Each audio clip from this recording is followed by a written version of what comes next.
예, 세상에서 사람들은 늘 사람들을 두 부류로 분류하곤 합니다. 책을 좋아해서 책을 많이 읽는 사람은 책을 읽는 사람과 책을 읽지 않는 놈 이렇게 분류하고, 또 골프를 좋아하는 사람들은 골프를 치는 사람과 골프를 치지 않는 인간 이렇게 구분합니다. 또 결혼을 하고 나면은 결혼한 사람과 결혼 안 한 인간 이렇게 또 분류하고, 아이를 갖게 된 이제 여자는 배 부른 여자와 배 안 부른 여자 이렇게 또 분류한다고 합니다. 또 강아지를 좋아하는 사람은 강아지를 좋아하는 사람과 강아지를 싫어하는 인간, 그리고 좀 고상하게 분류할 때는 돈 때문에 사는 사람과 꿈 때문에 사는 사람 이렇게 분류하기도 하죠. 그리고 성경도 또한 사람을 두 종류로 분류합니다. 성경은 그가 재물이 많든 적든, 지위가 높든 낮든, 많이 배웠던 적게 배웠던 상관없이 오직 두 부류의 사람만 있음을 밝힙니다. 어떤 부류입니까? 구원받은 자와 구원받지 못한 자. 그렇죠? 그리고 3장 15절에서 밝히고 있는 것처럼 여인의 후손과 뱀의 후손 이렇게 분류합니다. 그리고 오늘 창세기 4장에서 말하고 있는 것처럼 그 여인의 후손과 뱀의 후손으로 대표되는 가인과 아벨, 즉 가인의 후손과 아벨의 자손 이렇게 나누죠. 오늘 우리는 가인과 아벨, 즉 가인의 자손과 아벨의 자손은 어떻게 나누어지는가, 그리고 그들은 어떤 특성을 가지고 있는가에 대해서 함께 나누려고 합니다. 오늘 말씀 가운데 우리 각자의 심령에 하나님의 음성이 들려지는 그런 귀한 은혜의 시간이 될 수 있기를 바랍니다. 오늘 우리가 이 창세기 이제 4장을 나눌 차례인데요. 먼저 앞부분을 한번 정리해서 넘어갔으면 좋겠습니다. 창세기 1장과 2장은 창조 기사를 다루고 있죠. 1장은 시간이 존재하지 않은 그 영원한 세계 가운데 하나님께서 어떤 목적을 가지고 창조를 시작하십니다. 먼저 3일간은 창조의 큰 틀을 만드시죠. 그리고 넷째 날부터 이 안에 풍성하고 충만하게 채우십니다. 그리고 여섯째 날 마지막으로 창조의 절정인 인간을 만드시죠. 하나님의 형상을 따라서. 이렇게 여섯째 날까지 모든 창조를 마치신 하나님이 2장 7째 날 모든 창조하시던 것을 다 마치시고 안식하셨습니다. 그런데 4절부터는 이 성경 저자가 6일째에 있었던 이 창조의 정점인 인간 창조의 내용을 다시 상세하게 그렇게 이야기하죠. 하나님이 사람을 지으십니다. 흙으로. 그리고 그 코에 생기를 불어넣으셔서 생명이 되게 하십니다. 그리고 에덴 동산을 창설하시죠. 그 에덴 동산은 모든 것이 풍성하고 풍요롭고 아름답고 기쁨이 가득한 그런 곳이었습니다. 하나님께서 그곳에 자기의 형상대로 지으신 사람을 두어서 그곳을 경작하고 지키게 하셨습니다. 그리고 동산 중앙에는 선악을 알게 하는 나무와 생명나무가 있는데, 하나님께서 각종 동산의 각종 나무의 열매는 내가 마음대로 임의로 먹되 선악을 알게 하는 나무의 열매는 먹지 말라.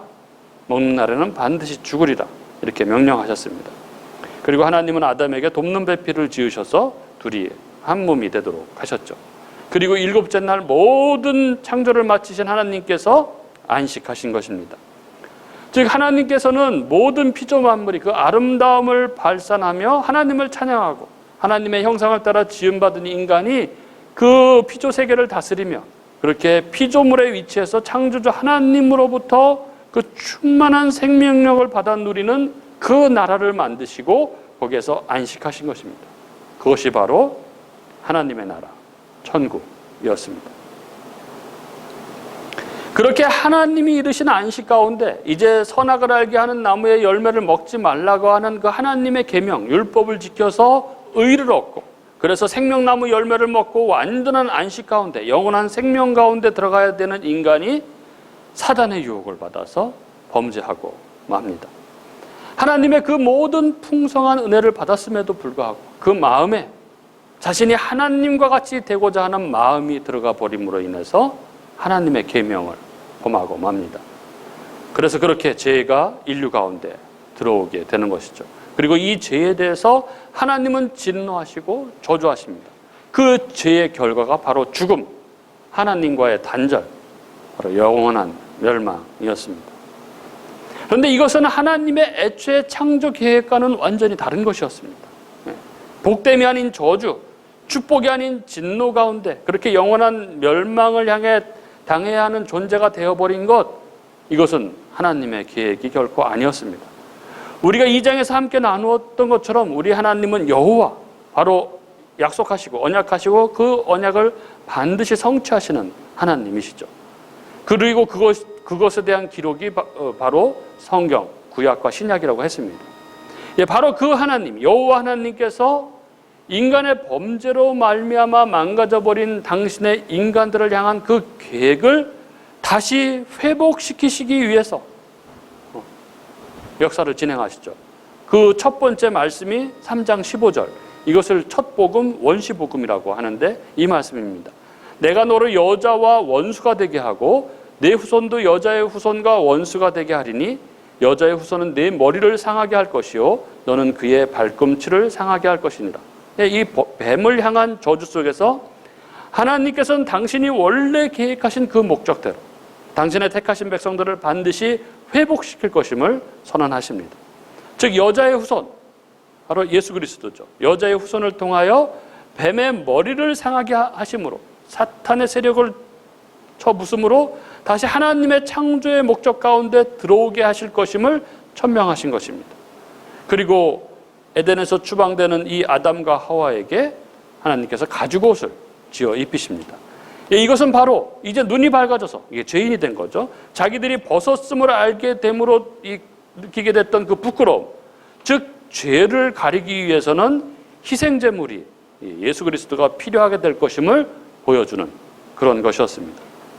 그리고 이어지는 오늘 본문인 4장부터는 구체적으로 인류 역사 가운데 하나님의 은혜를 입어서 구원받게 되는 하나님의 백성, 즉 여인의 후손들과 하나님의 은혜로부터 유기된 채 그렇게 선악과를 따먹은 죄로 말미암아 영원한 멸망을 향해 달려가는 뱀의 후손들의 이 삶이 역사 가운데 어떻게 나타나는지가 그려지고 있습니다. 오늘 본문을 한번 보도록 하겠습니다. 1절을 한번 보시죠.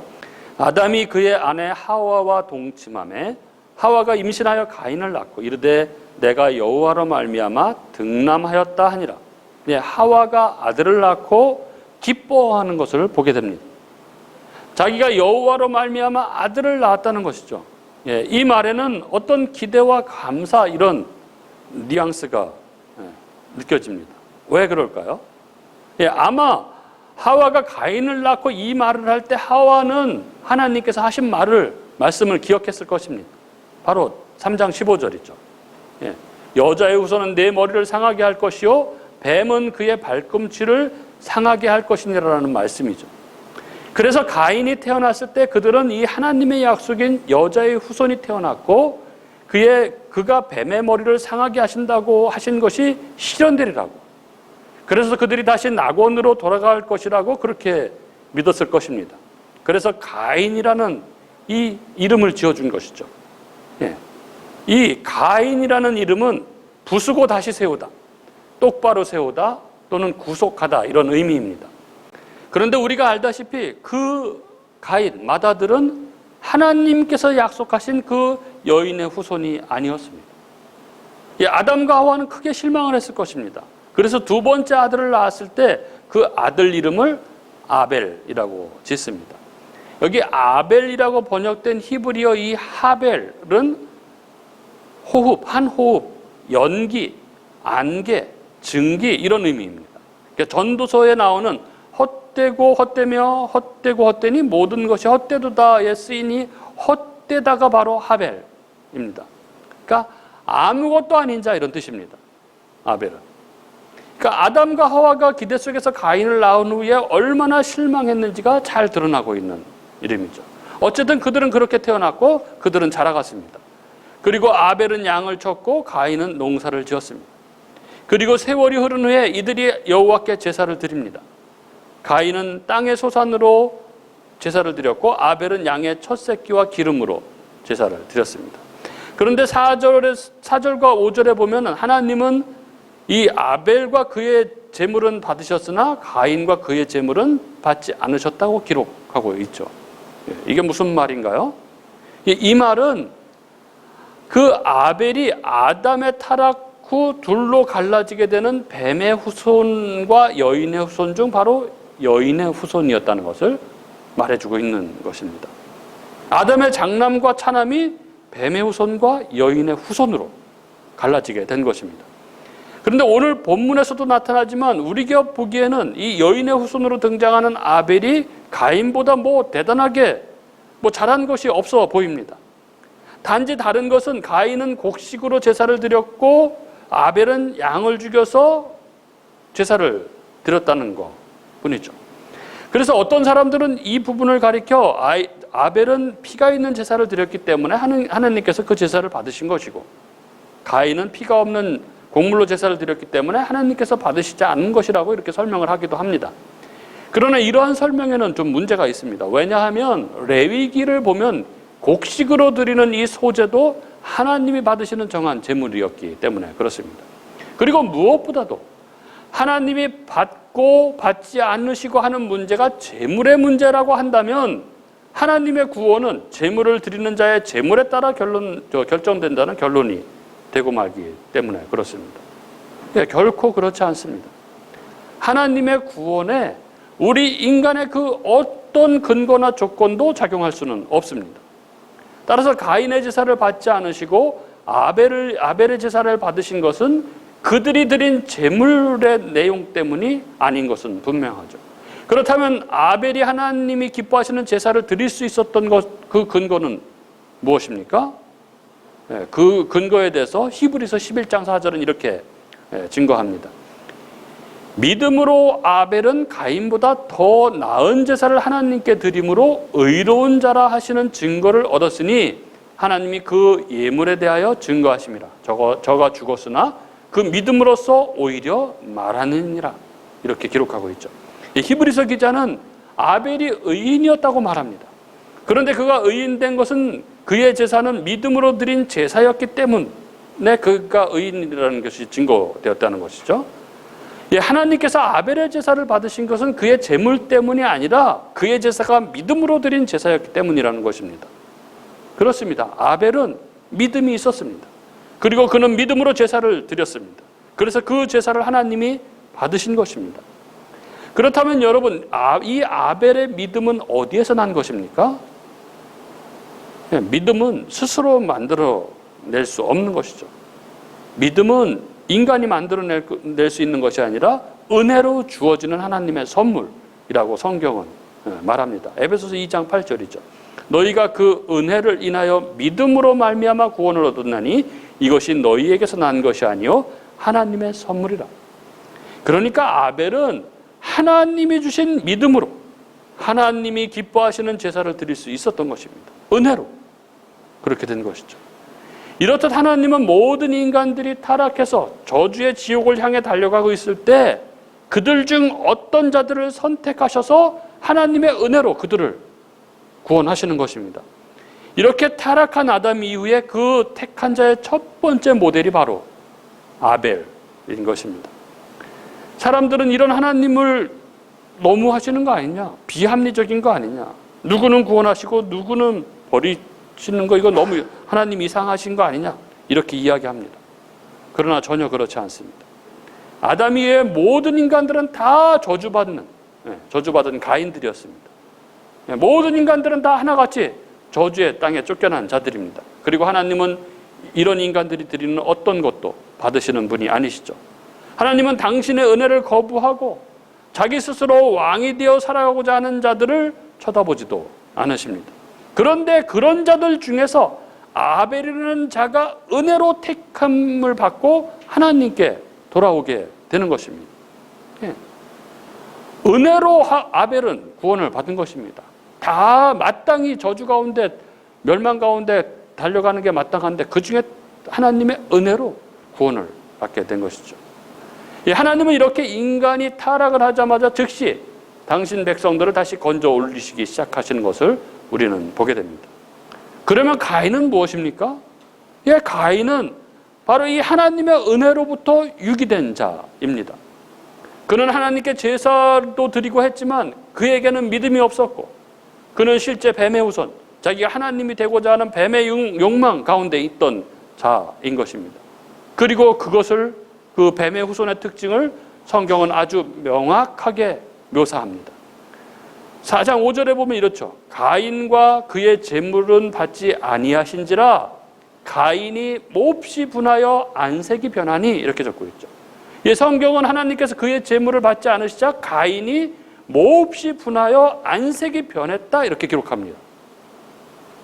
여기서 가인이 안색이 변했다고 할 때 이 변하니라는 히브리어 이 나팔의 뜻은 떨어지다, 공격하다, 이런 의미입니다. 즉 가인은 자기를 선택하지 않은 하나님에게 화가 나서 얼굴을 돌려서 하나님을 적대했다, 이런 의미인 것이죠. 왜 그랬을까요? 가인은 자신이 드리는 제사의 행위와 제물로 하나님을 기쁘게 해드릴 수 있을 것이라고 생각을 했습니다. 그게 뭐 나쁜 일이냐, 이렇게 생각할 수도 있죠. 그러나 인간의 그 어떤 행위나 인간이 드리는 어떤 제물로도 하나님을 기쁘게 할 수 없다는 것을 우리는 결코 잊어서는 안 됩니다. 하나님을 기쁘게 할 수 있는 것, 하나님이 기뻐 받으시는 유일한 제물은 오직 예수 그리스도밖에 없는 것이죠. 그런데 인간이 예수 그리스도를 통하지 않고 마치 자신이 어떤 것을 해서 하나님을 기쁘게 할 수 있다고 생각하고 그렇게 행동을 한 것이죠. 이것을 성경은 자기의라고 부릅니다. 자기의. 그 대표적인 사람들이 바로 바리새인들이었습니다. 그들의 열심은 실로 엄청났습니다. 그들은 겉으로 드러나는 삶 속에 이 토색, 불의, 간음, 이 사기가 없었고, 일주일에 2번씩 금식을 했고 11조도 한 번도 빼뜨린 적이 없는 사람들이었습니다. 그리고 하나님께 드리는 제사는 아주 엄격하게 드렸던 사람들이죠. 그런데 왜 그들이 예수님을 죽였습니까? 내가 이렇게 열심히 하나님을 섬기고 있는데 왜 나보고 죄인이라고 하느냐 하는 것입니다. 바리새인들은 자기들이 한 그 노력, 행위를 업신여기고 무시하는 예수님이 죽이고 싶도록 미워했던 것이고, 그것을 결국 행동으로 옮겼습니다. 왜 내 행위를 값없다 하느냐 하는 것입니다. 누구와 똑같습니까? 바로 가인하고 똑같습니다. 오늘 본문의 가인이 정확하게 예수님을 살해한 이 세상의 무리들을 대표하고 있는 것이죠. 그래서 그가 몹시 분하여 안색이 변한 것입니다. 이에 대하여 하나님께서 6절 7절에 가인을 책망하십니다. 내가 분하여야 하면 어찌 됨이며 안색이 변하면 어찌 됨이냐. 내가 선을 행하면 어찌 낯을 들지 못하겠느냐.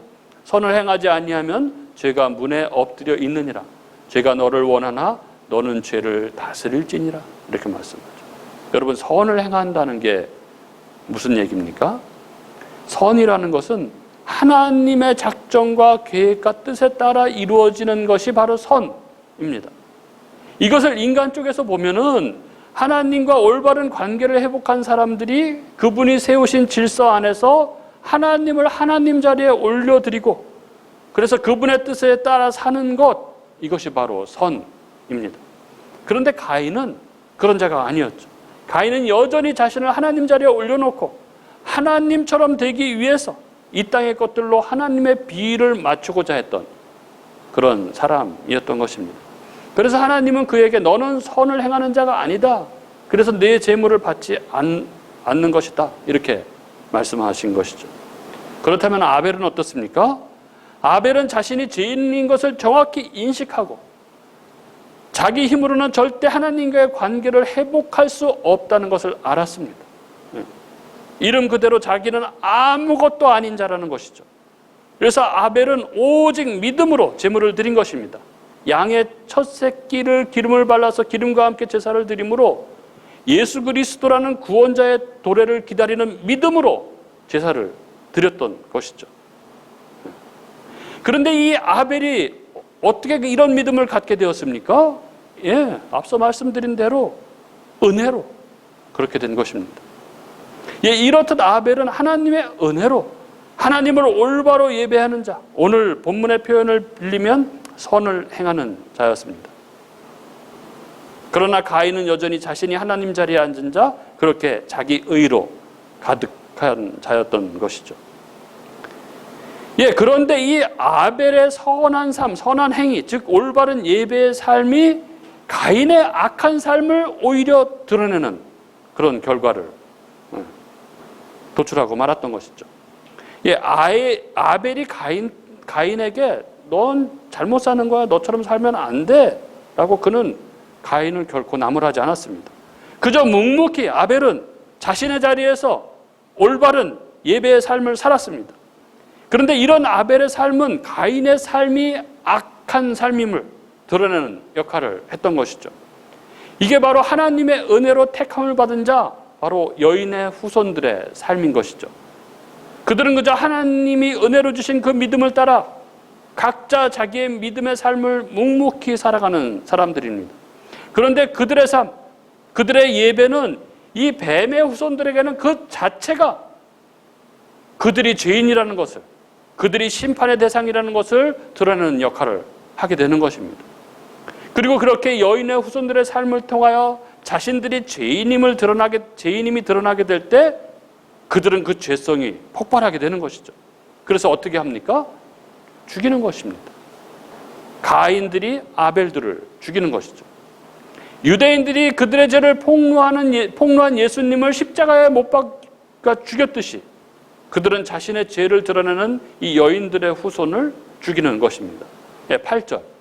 가인이 그의 아우 아벨에게 말하고 그들이 들에 있을 때에 가인이 그의 아우 아벨을 쳐 죽이니라.